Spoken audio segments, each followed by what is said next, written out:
We have with us today the senior management of Symphony Limited, represented by Mr. Nurpesh Shah, Executive Director, Mr. Bhadresh Mehta, Global CFO, and Mr. Milind Kotecha, IR and Treasury.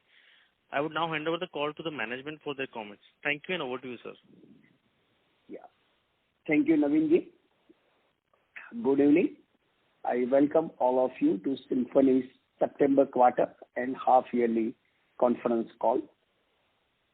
In my opening remarks and in Q&A, there may be forward-looking statements and estimates, and hence customary disclaimer statements do apply. The worldwide outbreak of COVID-19 has impacted the sales of the company severely since it hit during peak summer months in India, during which most of the secondary sales in India takes place, and also to an extent partly impacted in other countries where Symphony exports. Despite strong summer temperature generating very high demand for the company's products and also adequate availability of the products with the channel, the lockdown in June quarter prevented the sales from taking place. Due to this unsold channel inventory, which will by and large get liquidated in the ensuing summer, purchases by the channel from the company in this quarter has been impacted and likely to remain muted for the rest of the year.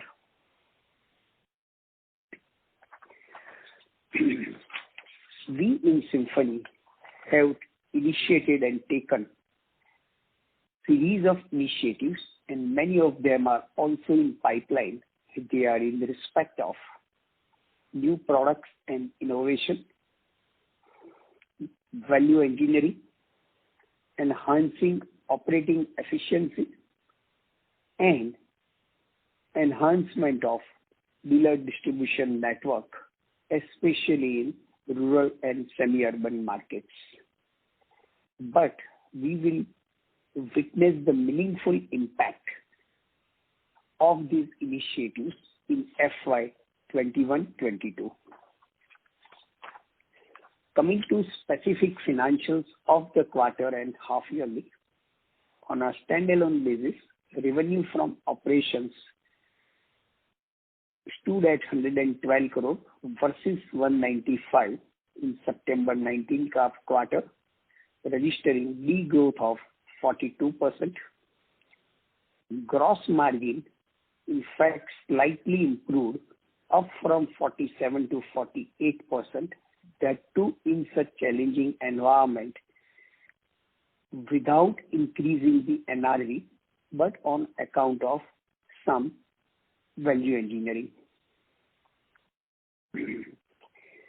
The profit after tax for the quarter stood at 27 crore versus 57 crore, while for half year it stood at 28 crore versus 83 crore of previous year. As far as capital efficacy is concerned, including capital employed in air cooler and other appliances on a standalone basis, it was a negative capital of 37 crore, while treasury as on 30th September stands at 564 crore versus 392 crore as on 31st March, but lower than previous year.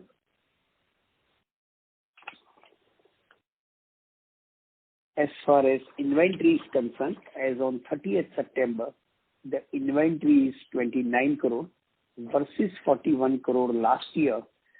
So again, despite challenging environment, we are not facing any issue at the level of company.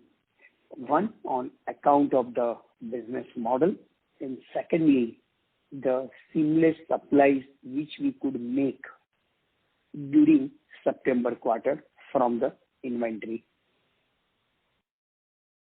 Regarding Symphony Australia, the consolidated sales of Climate Technology Australia during half year ended September 20 is up by 8% despite COVID-19 impact.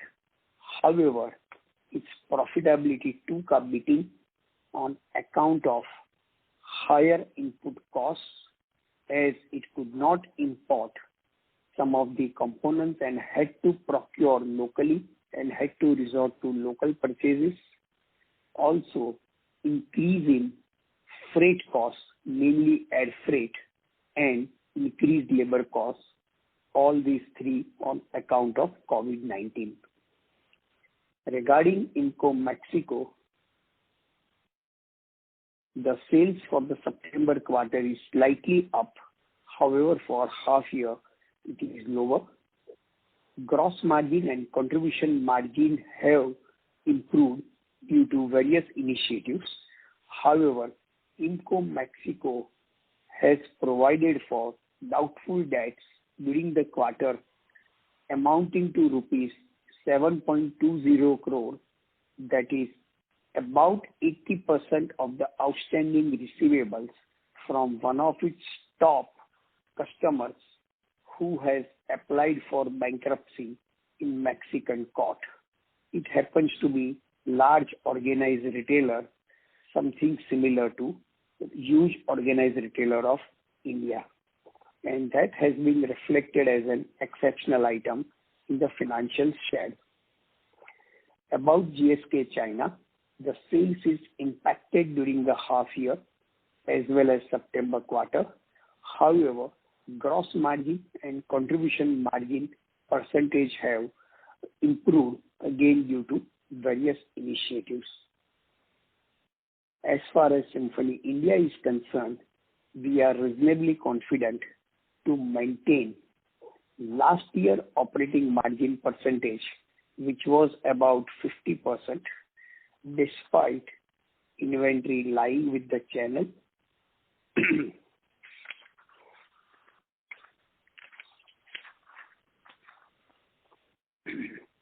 Coming to domestic sales,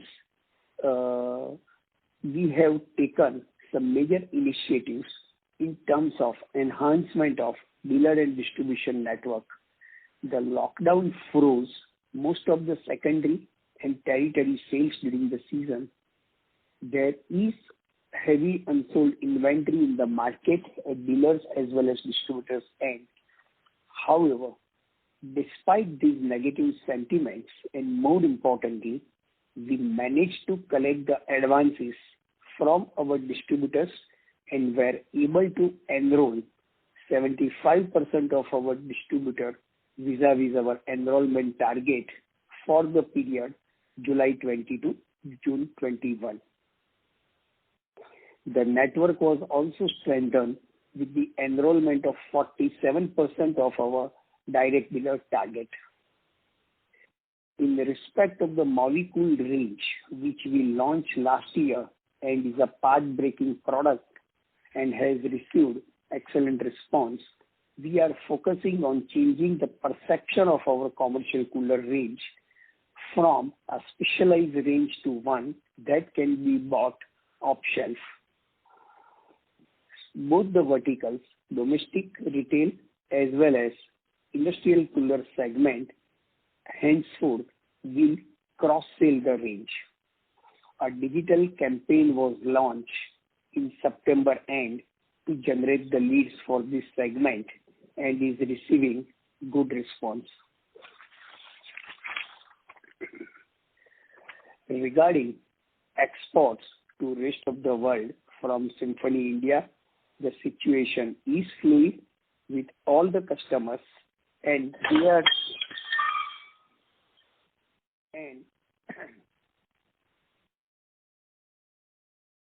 customers are taking more time to decide. The expected orders in the quarter have been pushed to next quarter and possibly quantity will also be less. Our facility got audited for supplies to major retail chains and we very soon hope to receive some of the major orders. However, in December and March quarter, exports to and through INCO Mexico and climate technology are estimated to be quite robust. About climate technology,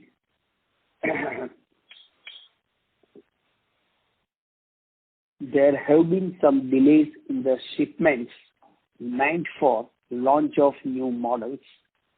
Despite delay in the shipments, despite delay in some of the supply chain issues on account of COVID, at this point of time, we are reasonably confident to hit the budgeted sales numbers for the current financial year 21.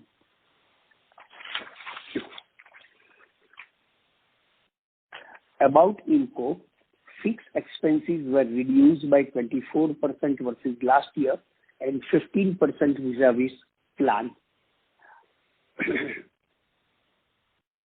The outlook for Mexican GDP growth for 21 is now estimated to be 2.5% positive from a potential drop of 10%, which is likely to boost the business over there.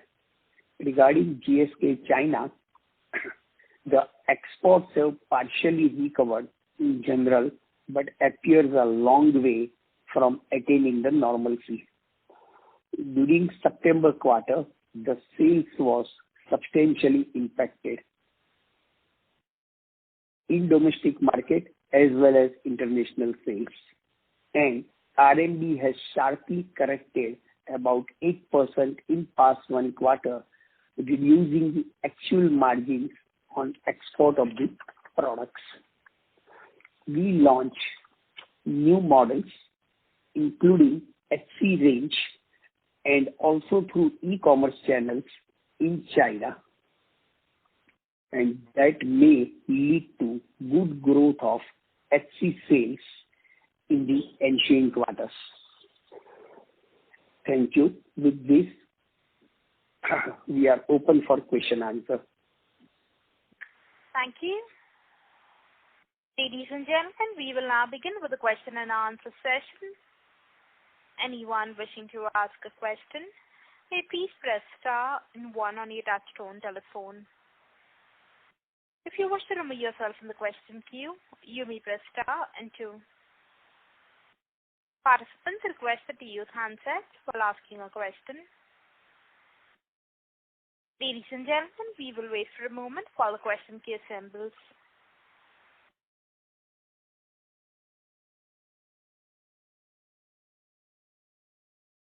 Participants, if you wish to ask a question, you may please press star and 1. The first question is from the line of Manoj Gauri from Equirus Securities. Please go ahead. Yeah, good evening everyone and thanks for the opportunity. My question would be on the trade sentiment. So obviously, as you highlighted in your opening remarks and also during previous phone call, the inventories continue to remain extremely high across the channel. So if you look at currently whatever advances that we have taken, so if you can quantify what portion would have come from the existing network, what could have come from the new network. Second, going into December quarter, when we look at the other product categories, especially have been doing extremely well, and that is an obvious thing because of the seasonality that air coolers specifically are impacted. But how are the trade sentiments, how they are approaching for the upcoming summer, whether that will pick up in fourth quarter? Like, how do you see sales panning out or trade sentiments, at least from a next summer point of view? Thanks. Yeah.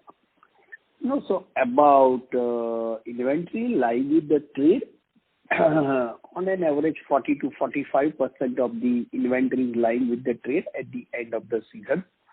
But it is dispersed and there are many pockets where the percentage of the inventory is high, 40-45% is average, and there are many distributors where inventory is negligible or even lower. And it is dispersed, this 40-45% inventory, between distributors and retail dealers. And as of now, overall sentiments are low But as we have witnessed in the past, once summer is setting and season is approaching, normally it changes for positive, and even in that respect also, we have planned series of initiatives without impacting the margin. And in a way, of course, this time it is on account of COVID, but otherwise in the past also, whenever there was a bad season, there used to be trade inventory, and we have always resolved that, and we are very confident to repeat the same. Right. So, secondly, if you look at, obviously, like rural has been doing far better, and you also highlighted, like you are focusing on semi-urban and rural. So, currently, what would be the mix of our retail touch points? So, urban, semi-urban, and rural? So, rural and semi-urban contributes close to 60% of our domestic sales. And I think in your earlier question, there was another part. It was regarding sales from existing dealer distributor and sales from new enrollment. So almost 75% plus is from existing trade channel, and about 20-25% is from new trade partners. So as I highlighted in my opening remarks, despite challenging time, more than 75% of the distributors have given the advances. Right, sir. Right, sir. So that was even in respect of the direct dealers, we have identified, and year after year, even from direct dealers also, we are collecting the advance. And almost 47% of the direct dealers have also given advances. But having said that, of course, YOY, it's very apparent, there is a degrowth. Right. Agree to that. So one last thing. So, like as you highlighted in your opening remarks regarding export opportunities and all, and obviously the relatively situation is better as it was feared a few months back. So should we expect like sequentially there should be some improvement, and then with summer setting in during fourth quarter, we would be able to get a better visibility? No, so about exports, there are two parts. One about our established traditional export channel. As of now, they are going slow and taking time in terms of crystallizing the order. And once they crystallize the order, likely order quantity is likely to be lower. However, exports to and through Inco Mexico and Climate Technology in Australia and United States seem to be quite robust in December and March quarter. So those exports will take place from Symphony India. Right. Okay, sir. That was very helpful. We will get back in the question queue for further questions. Thanks a lot and wish you all the best.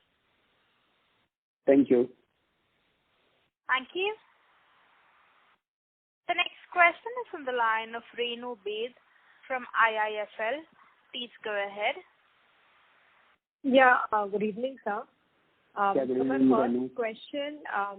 the first question, just for clarification, you mentioned 40-45% of the inventory is lying with the trade, or was it 40-45 days of the inventory is lying with the trade? No, Renu, in our kind of the business, number of days really don't make the sense. So correct. Whatever inventory was sold to the trade pre-season, out of which about 60% has been sold by the trade, and they are sitting on the remaining 40% of inventory. Correct. Thanks for the clarification, sir. Second, you did mention in terms of commercial and package air coolers, we have done quite a few initiatives. In fact, I had also attended one of the online sessions. If you can help elaborate, how is this model progressing in terms of assemble of the products and reducing dependency on external consultants or contractors to that extent? And what is the kind of response that we have received from that business? No, so I think response is excellent. Product has been highly appreciated. And again, as since last year, we have started manufacturing again through outsourced business model from India. There has been also cost reduction, and that benefit is also being passed on despite maintaining the profitability margin. But in terms of the actual orders, or in terms of the actual sales, we are likely to say witness major growth only starting March quarter. Okay. And for the core room air cooler business, if you look at the portfolio, as in last year, post-December, we have seen softness. So given the current environment where the advances also have been relatively soft, do we expect second half of the year to be at least equal to last year or actually report some growth? How is your as of now we have second half? Sure. So as of now we have reasonable visibility for December quarter, and December quarter vis-a-vis September quarter seems to be better, but certainly there will be double-digit growth percentage YOY. As far as March quarter is concerned, I think it's going to be an evolving quarter. One in respect of how really COVID-19 situation remains, and secondly, also in the respect of basically variety of initiatives which we intend to take, how the trade and customers respond to that. But we are keeping the finger crossed for March quarter, and it's too early as of now. Correct. And in terms of channel inventory, if I remember, the modern retail format was sitting with significant inventory post-lockdown. So when we mentioned that 60% of the inventory has moved out now, how on relative scale, how has the modern retail format done? And with increasing trend towards e-com, should we expect to that extent sales to be favorably impacted beginning March quarter? See, as far as modern trade is concerned, normally it is on a returnable basis. So at the end of the season, if they are left with the inventory, we take back it. So modern sales is not sitting on any inventory, and whatever was the sales return, it is net off in a respective quarter. So certainly in March quarter, they will not have any inventory baggage, and depending upon the situation, they should be much better placed in terms of placing the orders. Correct. And the last question. And also in respect of e-commerce, same thing is applicable. And over a period of time, we have firmly and substantially enhanced our presence and reach through e-commerce. And in that respect, you may recollect that even during lockdown also, we were the only company, not only air cooler industry, but in entire consumer durable industry, whereby we had launched online to offline sales, which had really generated phenomenal traction. But unfortunately, due to supply chain constraints, actual sales was minimal. Got it. Right. Yeah, my last question was on the pricing side. We typically tend to fix up the prices of the next season in July, August. But this time around, if you see commodity prices have headed north towards the beginning second quarter. So in your view, the pricing is good enough to take care of these cost escalations and ensure the gross margins are broadly at similar 50% levels as we move towards the season? Or do you think there could be certain hiccups because of the overall weak sentiment and inventory in the channel? No, very good question. So we have already witnessed, in fact, starting June, prices of polymer and metal firming up. And in September quarter, in our operating margin percentage and input cost, it is already accounted for. And post that, YOY, there is a slight improvement in operating margin percentage. So considering some of the value engineering initiatives what we have taken, they are likely to more than compensate the input cost increase. Got it. Thanks much for your input, sir. Thank you and all the best. Thank you, Renu. Thank you. The next question is from the line of Prithvi Raj from Unifi Capital. Please go ahead. Sir, on the climate technologies, so before Symphony acquired, company was doing 220 crores revenue, 20 crores PAT, and we acquired and we said we will sell Indian products there and we'll use US markets, etc. But actually climate technologies wasn't shaping up the way we expected. Last year you were cleaning the process and all, and this year it was a COVID hit. But assuming next year, if it's a normal year, what is the revenue and the PAT target that company is expecting at climate technologies level? Okay. No, so your observation is perfectly correct. So we expect that in next year, vis-a-vis the year in which we acquired, the top line should be higher by at least 30 to 40%, if not more. That's number one. Number two, we are getting very, very encouraging response in terms of the response from the trade partners of climate technology in Australia as well as in United States towards Symphony range of residential air coolers, including some of the marquee organized retailers online as well as offline. And that's likely to witness robust exports from Symphony India in the current year. Last year it was a trial order. Current year we should see good response. As far as cost part is concerned, in fact, we succeeded in reducing its overheads. We succeeded in making some value engineering, also meaningful value engineering. Unfortunately, on account of COVID-19, due to reasons as I explained in my opening remarks, it was more than offset. But next year, if it's going to be a normal year, I think we should really see the healthy performance, including gross profit margin percentage as well as PAT value. So when we say healthy performance, can we expect that at least, the pre-acquisition number can be done? Yeah, we are hopeful. And second, on the commercial air coolers, you said you have got a good feedback and all. So, here what is the, company's internal target, say 3-year or 5-year, how much is the revenue target that company is having on the commercial side? Internal target and business plan is much bigger, highly ambitious.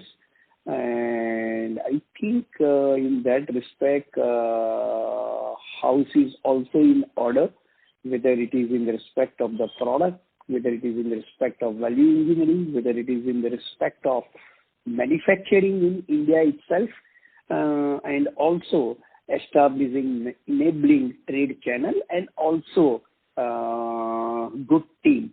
But crystallizing or specifying any numbers will be very difficult. But I think considering a very low base and more importantly, the kind of opportunity what it offers, we are highly optimistic. But at least you would have, looked at the industry size number, right? So, in your guess, what can be the industry, addressable industry size for this commercial air cooler segment? So commercial and centralized air cooler industry size should be at least about 4,000 crore. But in a way, it's also about the concept selling, because there is an existing centralized air conditioning market, but potential application and usage of centralized and ducted air cooler should be far beyond that. So market size wise and opportunity wise, of course, sky is the limit. But in respect of the actual number, I think action will be louder than words. So let action and actual performance speak down the line. Just finally on this Mexico, we expect any more write-offs from that customer? Yeah, Bhadresh bhai? Yeah. So basically,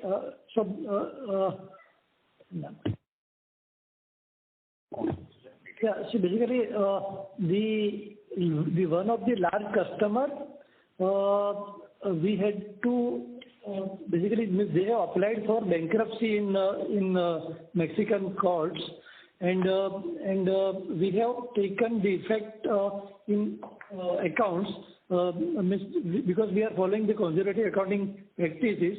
So we have 80% of the total outstanding. So Bhadresh bhai, that is fine. The question is, do we suspect any other receivables turning out to be doubtful? I think we don't suspect. All other customers and receivables are healthy, right? Absolutely. And this has happened since acquisition in last 11 years. This has happened for the first time. So we did not have any bad debt in any of the 11 years ever. And we do believe that all other customers are healthy and all regular payments are coming through. In other words, from all other customers, we keep on receiving regular payments, so there are no even overdues. Okay, thank you, sir. That's all from my side. Thank you. The next question is from the line of Jeetu Punjabi from EM Capital Advisors. Please go ahead. Yeah, hi, Achal. Well, I had a bigger picture question. In this COVID environment and whatever you all have been through in the last 6 months, also the factors on the demand side, are there any structural or very significant permanent decisions you put to work saying that these few things now will be changed forever in a particular way, or any new strategic opportunities that you're looking at in a completely different way from what you are doing? So the point is, any very, very significant decisions you've taken which you will see play out over the next year or two from our perspective? Yeah. So as I highlighted in my initial remark, in terms of substantial enhancement of dealer and distribution network, a lot of work has been done, and it should lead significant rise in sales down the line, and especially the dealer distribution network has been placed, and we are working out in many towns where we didn't have distributor. That's number one. Number two, of course, rural and semi-urban is offering a huge opportunity, and even in that respect also, we have taken several initiatives. And despite our cost model is quite competitive, and still we have looked at it very closely, one in respect of the material cost and also in respect of other variable costs especially. And there also seems to be some meaningful positive impact. And fortunately, considering the kind of the business model what we follow, as you know, we are not wedded to any permanent manufacturing or labor-related overheads. So not only in current year, but down the line, it's going to offer tremendous benefit. And hence, we are much more than convinced in respect of our asset-light, capital-light, and negative working capital business model that will continue. Right. That's a very fair point. One more question on this. Is there is there a need you feel from a portfolio perspective to add anything else that in your portfolio of products that you need to seed over the next few years, which will be significantly either a hedge to your base case or which you can leverage on very easily because of the band in the distribution? No, we are more than convinced that the residential air cooler segment and centralized air cooler segment and third segment is rest of the world is really offering huge runway, and there are several untapped opportunities and can really lead quite healthy, profitable growth. So we will like to continue to focus on that. Okay, super. Thank you. Thank you, sir. All the best. Take care. Keep well. Yeah. Thank you.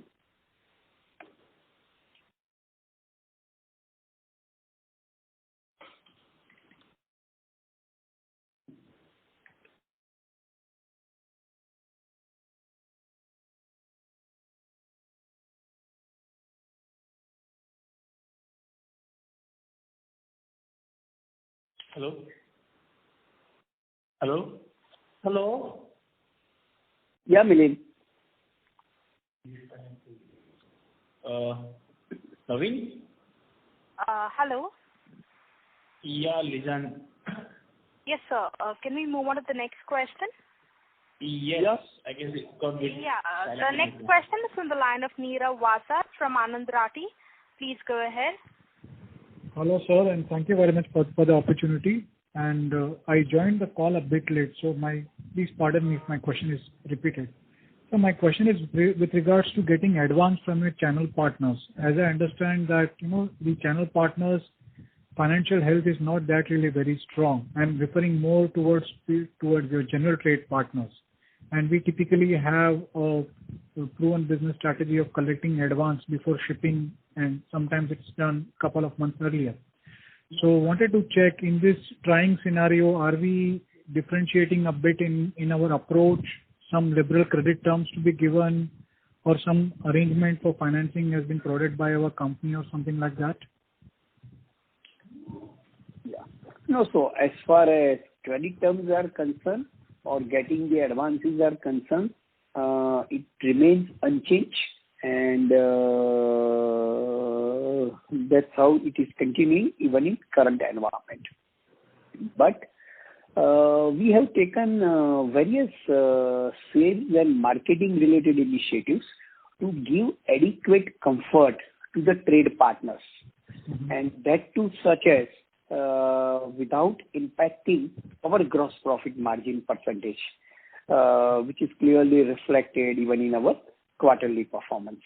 Unfortunately, on account of competitive reasons, I won't be in a position to articulate what those specific steps are, and hence, despite stress in the trade, I think our trade partners vis-a-vis competition is reasonably comfortable, much better than them. And hence, as I said earlier, almost 75% plus existing distributors have given advances, despite many of them sitting on inventory. Having said that, of course, YOY, the advances given is lower than previous financial year.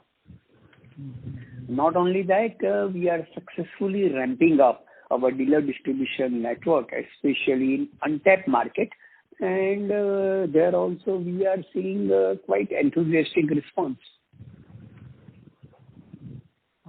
Thank you, sir. Thank you. We'll move on to the next question. That is from the line of Ronak Vora from AUM Advisors. Please go ahead.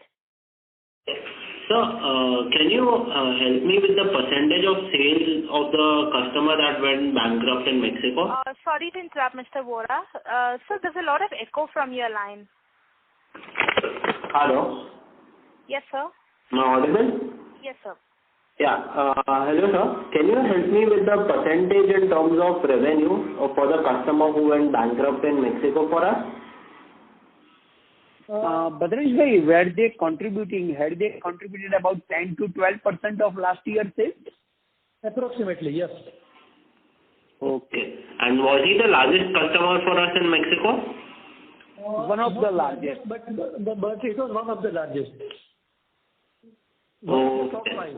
So basically, apart from the bankruptcy, you see at least 2.5% growth in Mexico for current year, right?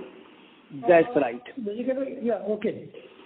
Okay. And if we remove that out from the numbers, the bad debts provision, what kind of Ebitda margins do we look at in Mexico? For Mexico, we have been improving the Ebitda margin year after year, but this being the year of COVID, there was a slight degrowth in the sales, and actually due to that, the Ebitda margin is impacted. But it is a temporary phenomenon, as you know, that because the overheads will continue and the top line is slightly lower than last year, hence the Ebitda has, of course, decreased. Okay, so can we say we will do around 3 to 4% minimum Ebitda margins this year also? It is difficult to say right now. Okay. Okay, sir. Thank you. Thank you. A reminder to the participants, anyone wishing to ask a question may please press star and 1. The next question is from the line of Manjit Bavaria from Solidarity Investment Managers. Please go ahead. Taking my question, just following up on second bad debt, given it was such a large customer at 10-11%, will it come as a surprise to you, the bankruptcy, or you were aware, that they have been struggling in their business? No, in fact, this was like one of the very large and reputed and very old large organized retailer. Until March, April, it was doing pretty well, but on account of COVID, in fact, its sales reduced dramatically. And as you know, in reasonably developed market, such of the organized retailers work on a wafer-thin margin, and hence it collapsed. Otherwise, of course, had we known, there would not have been outstanding to this extent. All right, sir. So my second question was on the supply chain issues we faced in Australia on certain components. Are these imported mainly from China or from some other geographies? Partly from China, and to a small extent we have also started from India. But you might be aware that post-COVID, shipment is usually getting delayed and freight costs have increased, and that really impacted. Right, sir. And sir, given the geopolitical tensions between Australia and China, are there any import duties that Australia could put over there and may impact you, and you may have to create a new supply chain, or that is nothing you worry about right now? No, I don't think there is anything to worry about it. Okay. Thank you, sir. And in fact, we are also that way, will not be over-dependent on China. We are already in the process of developing alternate supply chain in India itself. And in fact, some of the models which climate technology from Australia, which they used to manufacture locally, starting current year itself, they are going to be supplied and manufactured from India. All right, sir. Thank you. Thank you. The next question is from the line of Shanti Patel from Shanti Patel Investment Advisors. Please go ahead. Sir, my question is, what is our market share in India in the organized sector? Number 2, what is the return on equity in the normal course? Means excluding COVID effect, what should be the return on equity and return on capital employed? That's all. Yeah. So last year, I believe our return on equity was close to 28%, and in normal situation, it should be in line with that. As far as return on capital employed is concerned, we publish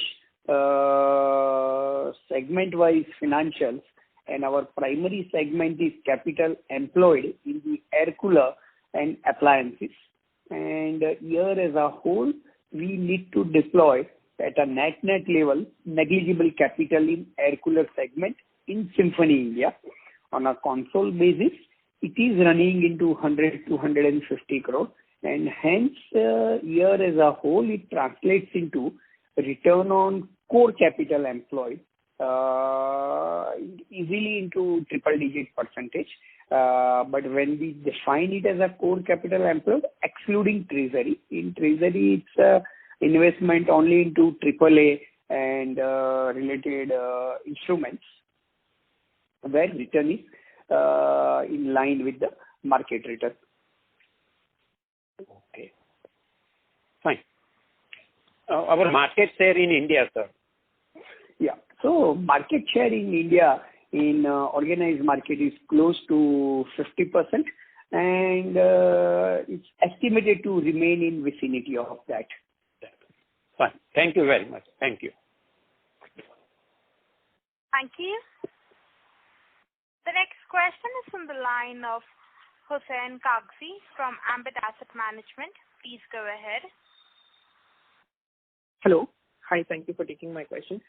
Sir, can you help with subsidiary-wise sales for the quarter like you generally provide for every quarter for Mexico, Australia, and GSK? No, so on a quarterly basis, we publish standalone and consolidated financials. So company-wise, I don't have figures handy, but broadly speaking, in climate technology, in first 6 months, sales have increased by about 7-8% or so. In Inco Mexico, there has been a degrowth for 6 months. However, in September quarter, there has been a marginal growth. And in GSK China, there has been a significant degrowth. Even though in Inco Mexico and GSK China, we have succeeded in improving operating performance by improving the operating margin percentage as well as contribution margin percentage. However, in China, climate technology, on account of reasons as I mentioned earlier, its profitability has been impacted. Right. And sir, just wanted to get a rough indication if you could provide what would be our cash level, cash position at this moment on the balance sheet, net cash position. So as on 30th September, as I stated in my initial remarks, the treasury investment was close to 560 crore.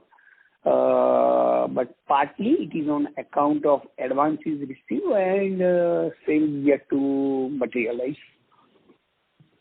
Right. Okay. Thank you so much. Thank you. The next question is from the line of Hiren Trivedi from Axis Securities. Please go ahead. Yeah, thanks for the opportunity. Part of my question is answered. Only I wanted to find out what is your take on the subsidiaries' performance going forward for the full year in climate technologies, IMCO, and GSK China. So would it be at the same levels, or do you see any growth coming in terms of revenue from all the three subsidiaries? Any guidance on that or anything that could help us understand better?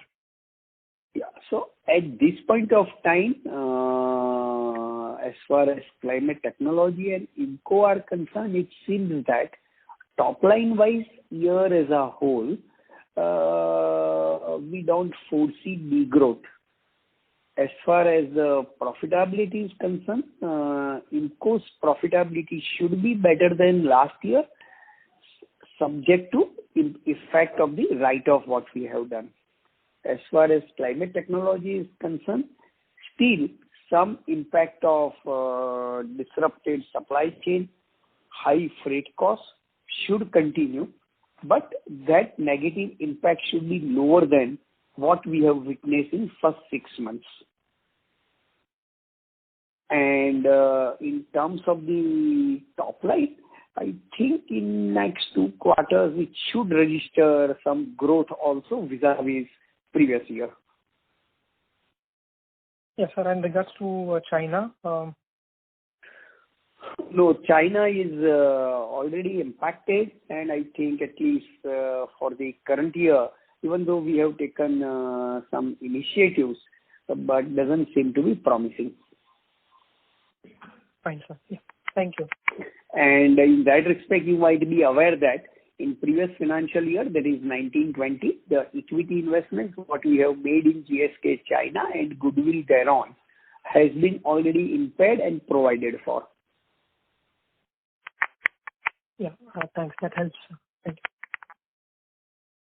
Thank you.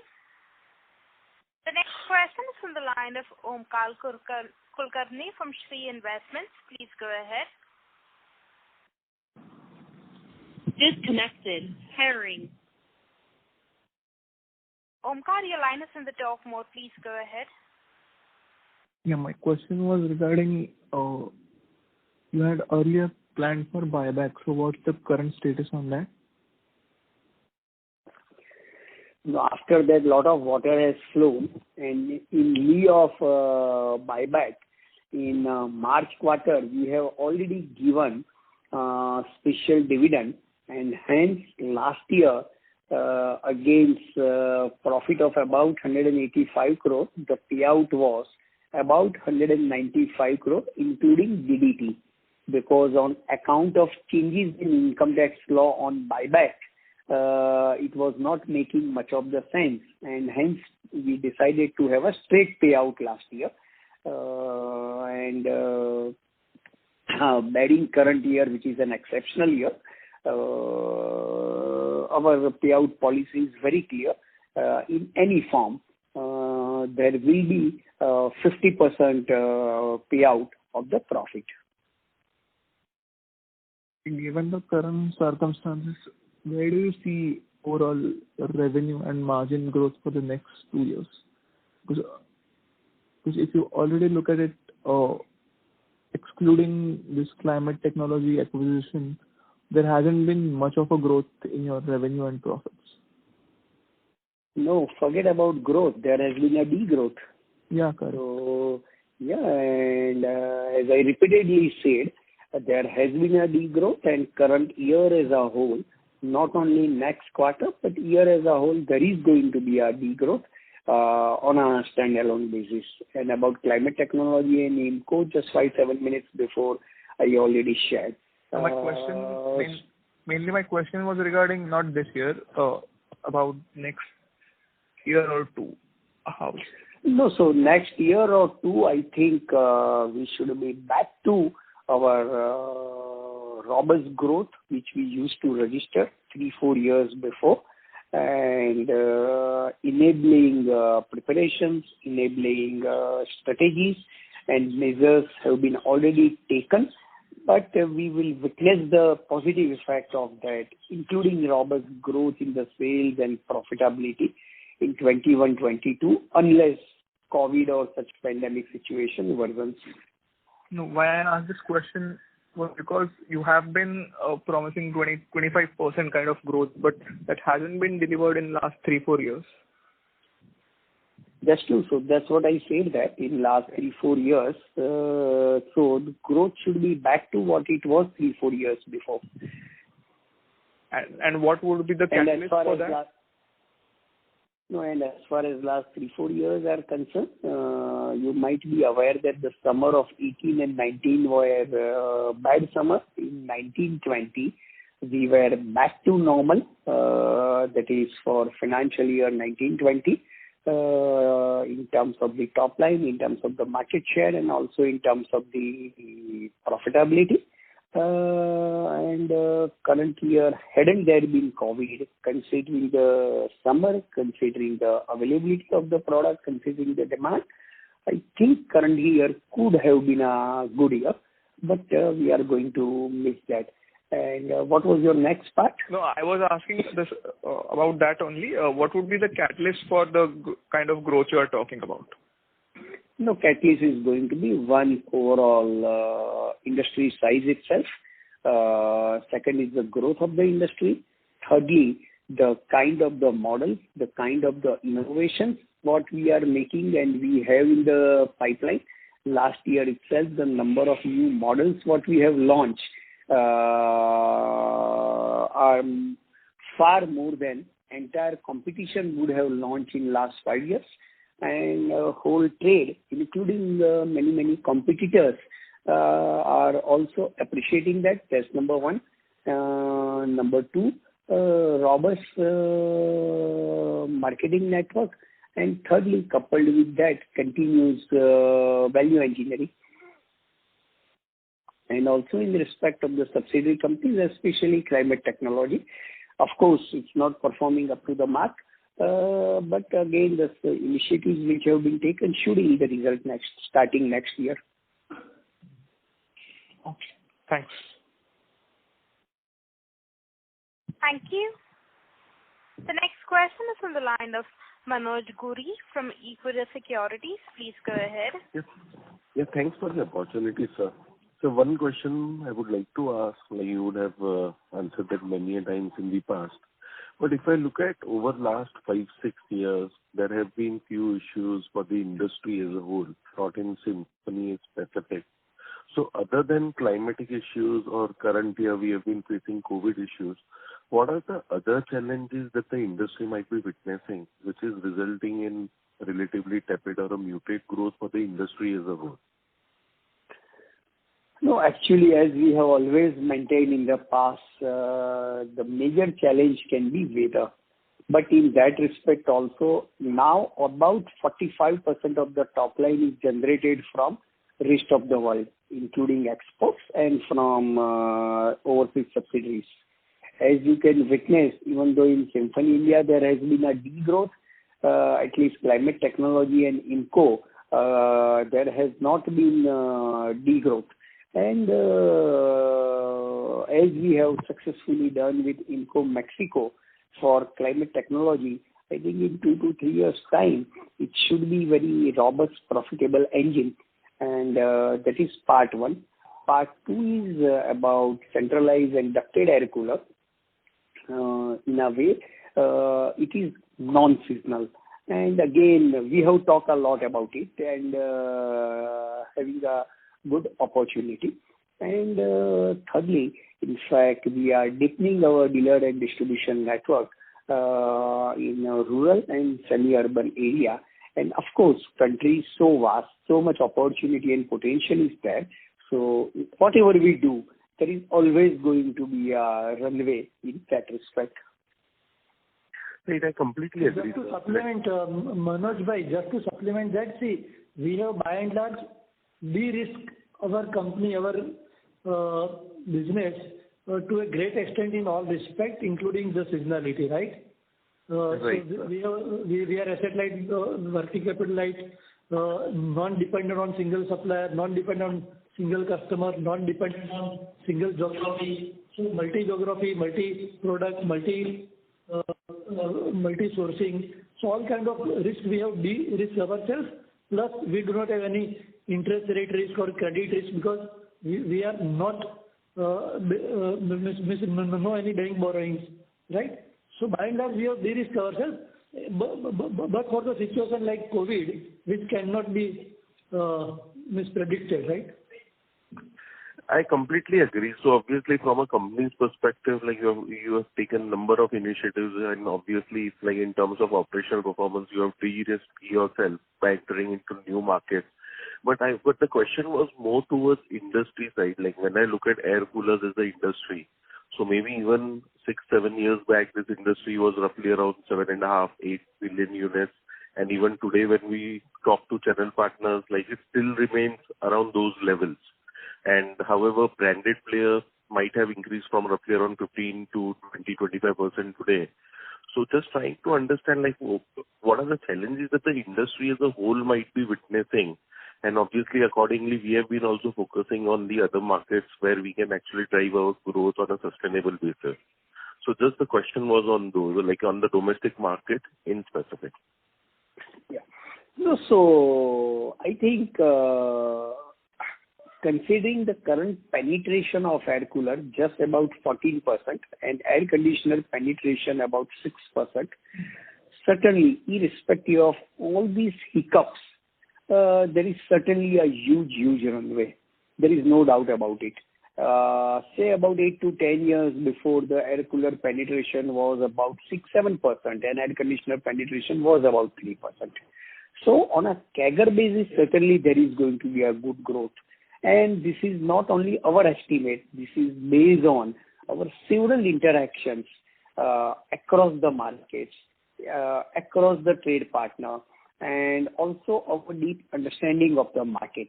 Unfortunately, in last 4 years, there have been 2 bad summers, and current year has been a COVID. But that has been more like an exception.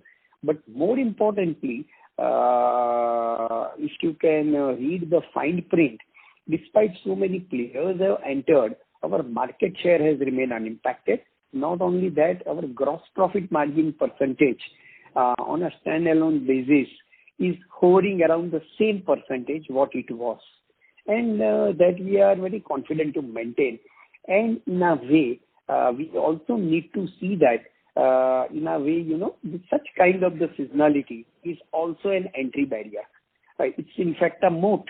Many players may enter in the market, but facing them, successfully tackling the supply chain, successfully withstanding such seasonality, and still maintaining that kind of market share by itself is a challenge. And hence, it's in a way deterrent also, and that's also driving the high profitability. Right. No, I completely agree with that. Like, whatever had it been so straightforward, had it been so straightforward, probably there would have been still many more players, and profitability margin would not have been this much. No, I completely agree with that, with the companies taking efforts and over sustainable basis, like you have been able to maintain your market share along with strong profitability. So just it was on the industry specific. So yeah, that's all. Thanks a lot, sir, and wish you all the best. Thank you. Thank you. Ladies and gentlemen, that is the last question. I now hand the conference over to Mr. Naveen Trivedi for his closing comments. Yeah, thank you everyone for participating in this call. Nirbesh, any closing comments from your side? Yeah. No, so Naveen ji, thank you very much. Thank you to Naveen ji and HDFC Security for hosting this conference call. And thanks to all the participants for sparing their valuable time. Wishing all of you happy Diwali and remain safe and healthy.